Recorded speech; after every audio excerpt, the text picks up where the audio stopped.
Why do I need to read in English? My students often ask me. They think, I go to classes, I do my homework, I watch films in English. Why should I read books? Actually, reading is the best way to improve your English.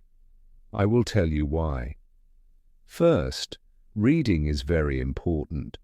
Not only did 1 in 4 people go to university in the past, but now more people go to university. All jobs require more reading and writing than years ago. This is true for everyone. It doesn't matter if you're an office worker or a mechanic. Second, reading will improve your speaking, writing, vocabulary and grammar better than any other way. It won't improve your listening directly, but it will improve your vocabulary. When you have a better English vocabulary, you can listen more easily and improve your listening that way. In school, you probably read a lot of English. Boring textbooks and stories with exercises at the end. But I'm not talking about that. I'm talking about reading for pleasure. That means reading a book you enjoy because you enjoy it. You are not reading because your teacher said, read this book. You are not reading because you think, I should read this book. You are reading because you want to. In an experiment in schools in America, they gave some boys free books. They were fun books like James Bond. They said, you can do what you want. You don't have to read the books. But the boys did read the books. They read a lot of books. Some boys read a book every 2 days.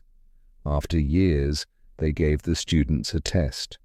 The students who got the books got better at reading and writing, and they liked school more. The students who did not get the books did not get better at reading and writing. In fact, some of them got worse. This isn't just true for native speakers. They also did an experiment on students learning English in the Fiji Islands. They tested 3 ways to teach. The first way was normal English teaching, with grammar classes, exercises, and so on. The second way was reading in silence. The students read books in class. The third way was reading together. The teacher read books to the students. After 1 year, the 2 ways with reading were the best.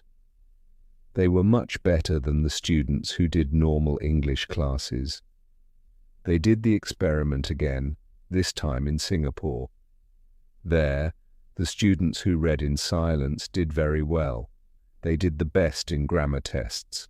Other students did grammar classes, but performed worse in grammar tests. In normal classes, we try to remember grammar and vocabulary. When we read, we learn them naturally. Maybe you're thinking, when I read in English, it's too hard. I have to use the dictionary all the time. It's boring. I can't do it. I understand, so I wrote this book. I think this book will make you like reading because the stories are easy and fun. The early stories are short and easy, and the later stories are longer and harder. When you finish the book, you will think, wow, I did it. I make a podcast called English Listening Practice. 9 of the stories in this book I wrote for English listening practice. One of the stories I wrote for this book, but when I made this book, I made the stories better. Now you can read the stories at beginner, pre-intermediate, intermediate, or advanced levels. The stories are all fairy tales. Some are very popular fairy tales, but some are not so popular. One of them I wrote myself. Maybe you're thinking, fairy tales are for children. I need useful vocabulary. I need to learn about business and science. That can't be fun. Actually, the vocabulary in these stories will be useful. Macquillan did an experiment where he looked at vocabulary in novels. 8% of the words were on academic word lists. These are lists of words that you need to know to study at university. Rolls and Rogers also did an experiment. They asked, if students read 1,000,000 words of science fiction, will they learn important science words for studying at university? The answer was yes. So yes, fairy tales are useful for you too, but I understand if you still don't believe me. When I learned about all this, I found it hard to believe too, but I like to try new things, and I love learning languages. So, in 2017, I decided to do an experiment. I had wanted to learn Spanish for a long time, but I didn't learn much in normal classes. I said, I will read 1,000,000 words in Spanish. Afterward, I will see what my level is. 1,000,000 words is about 40 novels, so it was a lot of work. I started with very easy reading, like this book. Then I started reading translations of books that I knew in English. For example, I had read Harry Potter and Game of Thrones in English, so I read them in Spanish too. Finally, I read new books in Spanish. I read Latin American authors, such as Isabel Allende, Jorge Luis Borges, and Manuel Puig. I loved them.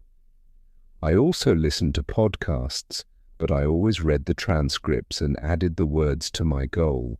After I finished reading 1,000,000 words, I wrote and talked to native speakers. I was at an intermediate level. I could understand almost everything I read. I could understand people when they spoke clearly, and I could have conversations. I had spent most of my time reading, not speaking. In 1 year, I learned more than most students learn in 2 years. I didn't try to remember grammar and vocabulary. I learned them naturally. Maybe you're thinking, I don't believe this. Or maybe you're thinking, wow, I'm going to read for hours every day. But I have to say something very important. You must read books that are easy and fun. If a book is too difficult or too boring, put it down and find another one. Stephen Krashen, an expert in language teaching, says only read things in English that are fun and interesting. Read things that are really easy, that you wouldn't read in your native language because they are too easy.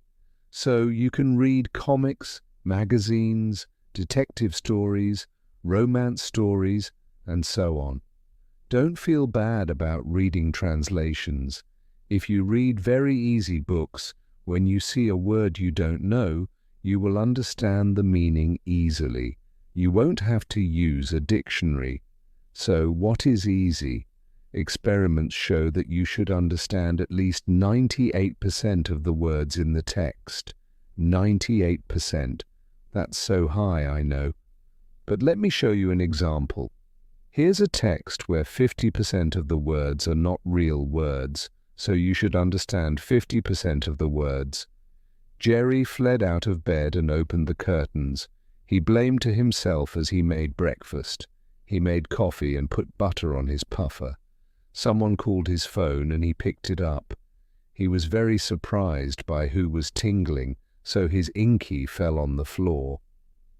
Is that easy to understand? Could you read a whole book of that?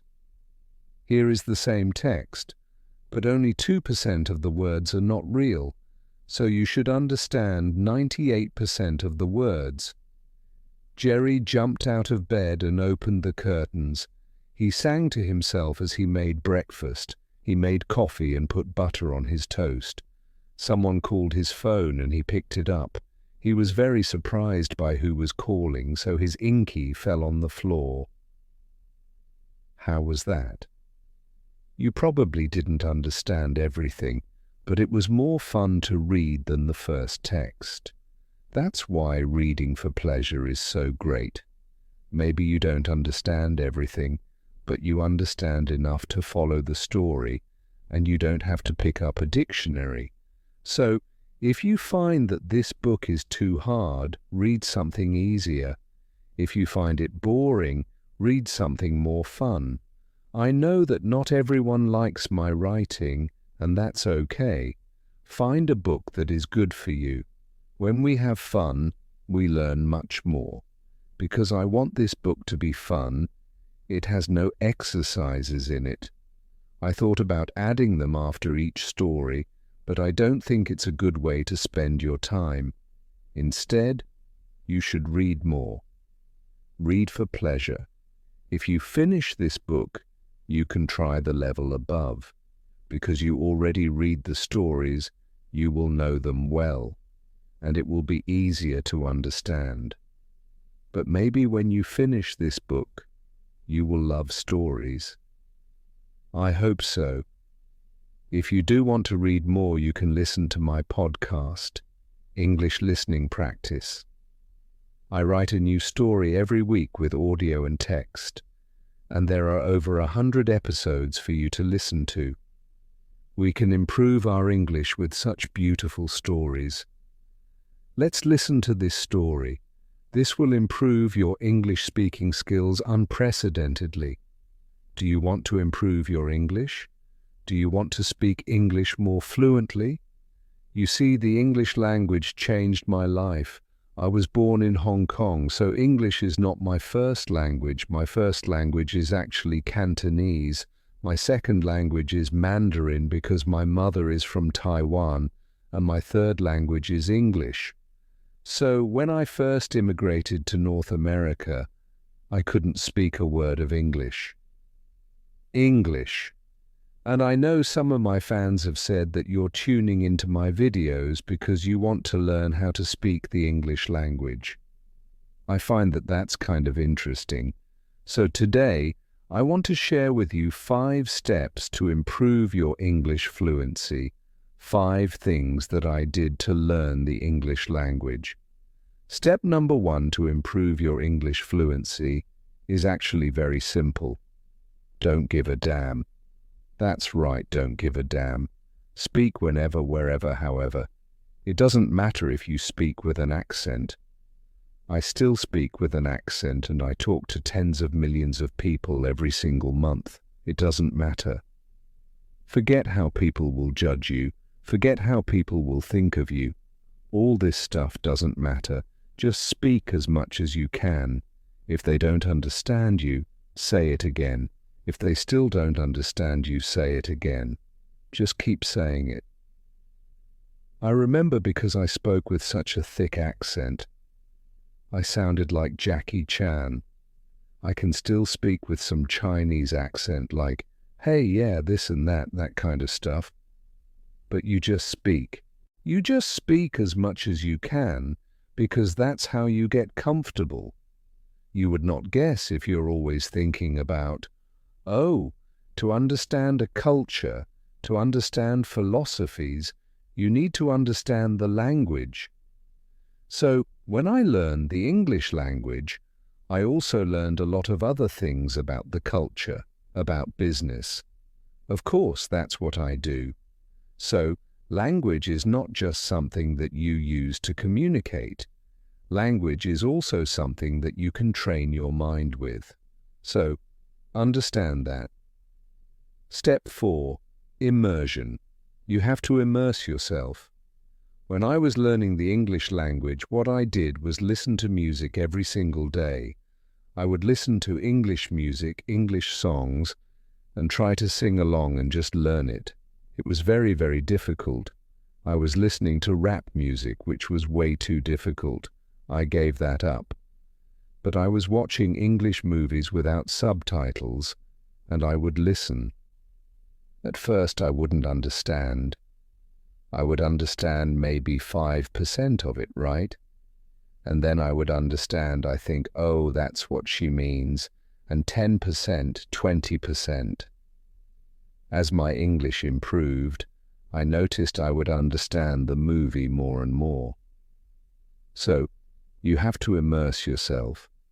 Talk in English, listen to English music, watch English movies. Do as much of that as you can. Naturally, you'll pick up the slang. You'll pick up certain stories or phrases. That's how you learn the English language. Then you make it fun. It doesn't have to be, oh, I have to sit down and study. No, make it fun. Talk to people who speak English. Interact, connect, read, watch, listen. That's how you get good. That's how I got good. Step number 5 to improve your English fluency is to hang out with people who speak English. I know it sounds so obvious, but that's how you do it. I remember in college, I would see groups of people where Chinese students only hung out with Chinese students, Korean students hung out with Korean students, and Japanese students hung out with Japanese students. Let me give you a bonus tip, a bonus step if you want it.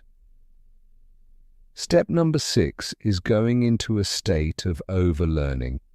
Let me explain. If you're thinking about, let's say, learning a language, let's say you're here and you want to get to this level. The fastest way to get to this level is to actually go into a state of overlearning. Let's take an exercise example. If you want to have a stronger bicep, let's say you're only doing your curls with a hypothetical weight of 20 pounds. That's the amount of strength you have. If you want to make that 20 pounds easier to lift, guess what? Train with 25 pounds or 30 pounds. That's over-preparation, over-learning. That's what I mean. You want to stay in over-learning. So, what I did, because I'm in business, not only learning the English language, but also learning how to sell, how to close deals, how to do marketing, was not only for day-to-day communication, but also for something with higher stakes, where there was money involved. That's how I became a fluent English speaker. Now, I'm sure that you have had moments in your learning where you have felt like you progressed very quickly. It comes easily. You're motivated. It's fun. But at some point you hit a wall and you feel like you'll never speak fluently, confidently, and naturally. You are not alone. This feeling of being stuck is often called the intermediate plateau, and I've been there. It can be a comfortable place. You can speak and understand in many situations, but for most of us it's not enough. We want to enjoy the language as freely as we do our mother tongue. As a native, I've never had the experience of learning English as a second language, so I want to bring you an expert who has successfully done it here at Real Life English. If you listen to our podcast, chances are you have already heard me on there. But today I'm here to tell a little bit of my story and how I went from speaking zero English to the level of English I have today. I'm just like you. I'm an English learner myself, and I had to learn English from scratch in my country here in Brazil. I've never been abroad, so I'm going to tell you how I did it, and hopefully that's going to give you some ideas and inspiration for your English journey. But before we get started, make sure you hit that subscribe button and the bell down below, because every week we put out videos to help you speak English with confidence and naturally. So now let's get started. My story with English began when I was 15 years old. As I told you, I come from Brazil, and at that time I knew zero English. I couldn't speak anything, I couldn't read, I couldn't write. But at 15, something magical kind of happened because I started to have this desire to become bilingual. I don't know exactly why that was, but the idea of using 2 languages to communicate and express myself was very attractive to me. I remember also that I looked around me. I saw my family, my friends, my social circle, and I realized that no one knew English. So I started to associate the idea of knowing English with having a better life or having more opportunities. I took an English course, and it was really helpful because I talked to him, and he was kind enough to lend me his old course books. Every semester, His school would change the books, so the books that he wouldn't use anymore, he would lend them to me. That's how I started. I began by studying with old course books from my friend and a grammar book that he had lent me. I was studying by myself with those old books, and I remember that I was really fascinated. English was always interesting to me. I always loved the language, but I was then actively studying it. I was reading stuff in English, copying stuff from the book that I saw, and I was already very excited because I was using another language to write, communicate, or express myself. My speaking was really, really bad at that time. I couldn't speak yet, even though I grew up kind of watching movies with my parents in English and listening to music in English as well. I didn't have my speaking skills developed yet. I remember that I would try to read stuff out loud from the books I was studying with, and it was a disaster. The words wouldn't flow. I had no idea how to pronounce certain words. For example, loud was really bad and frustrating. But I kept going because at the end of the day, that was all I did for pretty much 3 years, from 15 to 18. Most of the time I would study with books, and that was the first step. Mistake I made, and I'm here to tell you this because I took way too much time, too long, to start speaking. You don't want to do that.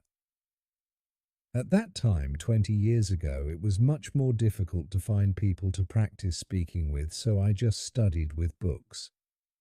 But nowadays we have so many more cool resources like apps. Speaking of apps, I can tell you about the Real Life English app, as you probably know. With the app, you can have conversations with people from all around the world at the touch of a button. Plus, you can listen to our podcast there and access the transcripts. It's just amazing.